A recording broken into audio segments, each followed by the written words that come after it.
నమస్కారం, welcome to reflection news. Benefit show ద్వారా ఎవరికి బెనిఫిట్, ఎవరికి ప్రాఫిట్? పిల్లాడి ప్రాణాలు పోయాక బెనిఫిట్ ఎవరికి? తొక్కిసలాడే ఆటలు ముందే వేయాల్సిన కక్కుర్తి ఎందుకు? అంత పేదరికంలో కొట్టుకుపోతున్నారా? రేపొద్దున హీరో గారు వచ్చి నష్టపరిహారం ఇచ్చి చేతులు దులిపేసుకుంటారు. ప్రాణాలు ఎవరు తెచ్చేస్తారు? నేనేం చెప్పదలుచుకున్నానంటే, నార్మల్గా రిలీజ్ చేసి నార్మల్గా టికెట్స్ అమ్ముకుంటే నష్టపోతారా సినిమా యాజమాన్యం? ప్రేక్షకుల లోపల ఒక ఒత్తిడి తీసుకొచ్చి ఇంత పైశాచికంగా ప్రవర్తిస్తూ ఇచ్చే డబ్బులతో మీకు వచ్చే ఆనందం ఏంటి? సంతృప్తి ఏంటి? ఓ నిండు ప్రాణం బలైపోయింది. తలుచుకుంటుంటే అయోమయంగా ఉంది. ఏం అర్థం కావడం లేదు. పసిబిడ్డను తొక్కి చంపేశారా? ఒకప్పుడు మహానటులు ఎన్టీఆర్, ఏఎన్ఆర్, కృష్ణ ఇలా ఎందరో నటులు గొప్ప గొప్ప సినిమాలు రిలీజ్ అయ్యాయి కదా. అప్పట్లో సెన్సేషన్లు సృష్టించిన సినిమాలు కూడా ఉన్నాయి కదా. మరి అప్పుడు లేవేంది ఈ బెనిఫిట్ షోలు, ప్రీ రిలీజులు? అసలు ఈ దిక్కుమాలిన సిస్టమ్ను తెచ్చిందెవరు?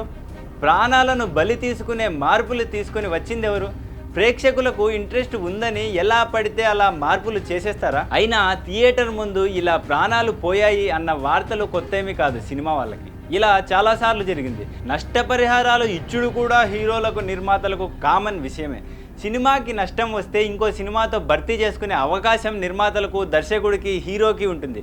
మరి ప్రాణం పోతే ఎవడొచ్చి పోస్తాడు? అదయ్యే పనేనా? ఇది కాదు హీరో గారు, ఇలా కాదు. కాస్త మార్పు తెచ్చుకోండి మీ పద్ధతిలో. మీరు అభిమానులను కలవాలన్నప్పుడు వేరే టైంను ఫిక్స్ చేసుకోండి. అసలు సినిమా బెనిఫిట్ షో కోసమే వందల్లో జనాలు కిక్కిరిసి వస్తారన్నప్పుడు ఏకంగా హీరో అక్కడ ప్రత్యక్షమైతే తొక్కిసలాట, తోపులాట జరిగి జనాలు ఇబ్బంది పడతారు అని ఒక్క నిమిషం ఆలోచించలేకపోయారా? మీదేం అభిమానం సార్? మళ్ళీ ప్రేక్షక దేవుళ్ళు అంటూ స్పీచ్లు స్టార్ట్ చేస్తారు.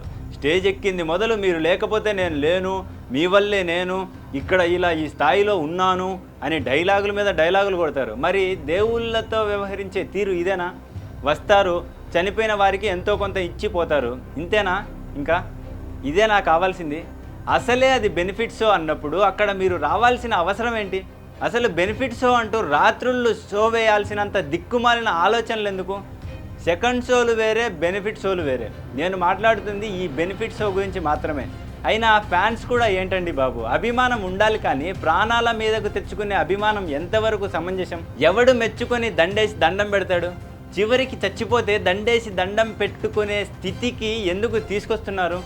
ఆ హీరో నీ దగ్గరికి వచ్చి నిన్ను గుర్తు పెట్టుకొని, ఒరేయ్ నువ్వు నన్ను బాగా అభిమానిస్తున్నావు, నువ్వు నా గుండెల్లో ఉంటావు అని అంటాడా? పోనీ నిన్ను ఆయన ఇంట్లోకైనా రాణిస్తాడా? ఇంకా ఎక్కడున్నారండి మీరు? ఎప్పటికీ తెలుసుకుంటారు. మనం బతికుంటేనే కదా అభిమానాలు, ఆవకాయలు. అభిమానులను నేను సూటిగా ఒక్క ప్రశ్న అడుగుతున్నాను. ఈరోజు చూడాల్సిన షో కాస్త నిదానంగా ఇంకో 2 రోజుల తర్వాత చూస్తే, పోనీ ఆ నెక్స్ట్ డే చూస్తే మీ జీవితాలకు ఏమైనా నష్టం కలుగుతుందా? మీ అభిమానం ఏమైనా తూకంలో తగ్గుతుందా? సదరు హీరో గారు వచ్చి ఎందుకు ఫస్ట్ డే ఫస్ట్ షో చూడలేదు అని మీ కాలర్ పట్టుకొని మిమ్మల్ని ఏమైనా నిలదీస్తాడా? బాధపడతాడా? అలుగుతాడా? అన్నం తినడం మానేస్తాడా? మరెందుకు ఈ పైత్యం, వెర్రివేలం? ఎవరి ముందు గొప్ప కోసం? ఏంది? సోషల్ మీడియాలో మీ అభిమానం చాటుకోవడానికా? పోస్టులు పెట్టుకోవడానికా? ఒకటి గుర్తుపెట్టుకోండి, ఈరోజు మీరు పెట్టిన పోస్టు రేపటికి వేస్ట్. చరిత్ర సృష్టించే గొప్ప పనులు అనుకుంటున్నారా?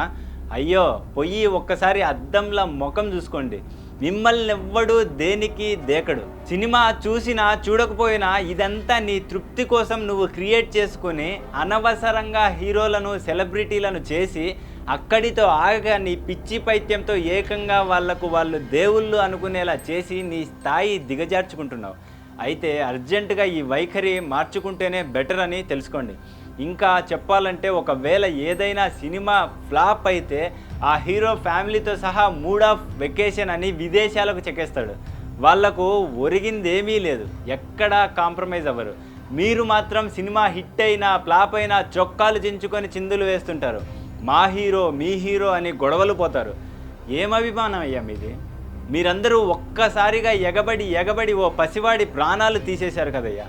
మీ మధ్య నలిగిపోతున్న ఓ చిన్నారి ప్రాణం మీకు కనిపించలేదా? అంతగా మిమ్మల్ని మీరు ఎందుకు మర్చిపోతున్నారు? దానికి మళ్ళా అభిమానులమని పేరు ఎందుకు పెట్టుకుంటున్నారు? అయినా దీన్ని అభిమానం అంటారా? నేనైతే ఇదొక సినిమా ఉన్మాదం అంటాను. మీరేమంటారో ఏమనుకుంటారో నాకైతే తెలియదు స్వామి. జర్రా పద్ధతి మాత్రం మార్చుకోండి. ఇటు ప్రేక్షకుడైనా, అటు సినిమా యాజమాన్యమైనా.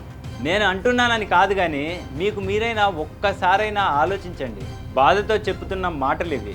నా ఉద్దేశం పర్టికులర్గా ఒక వ్యక్తి కాదు, ఒక సినిమా కాదు, ఎవరిని తక్కువ చేయడము కాదు, కేవలం మీరు బాగుండడమే నా ఉద్దేశం. అన్యదా భావించకండి. ఎవరో బెనిఫిట్ కోసం వేసే ఆటలో మీ ఆటను ముగించుకోకండి. జై హింద్, జై భారత్.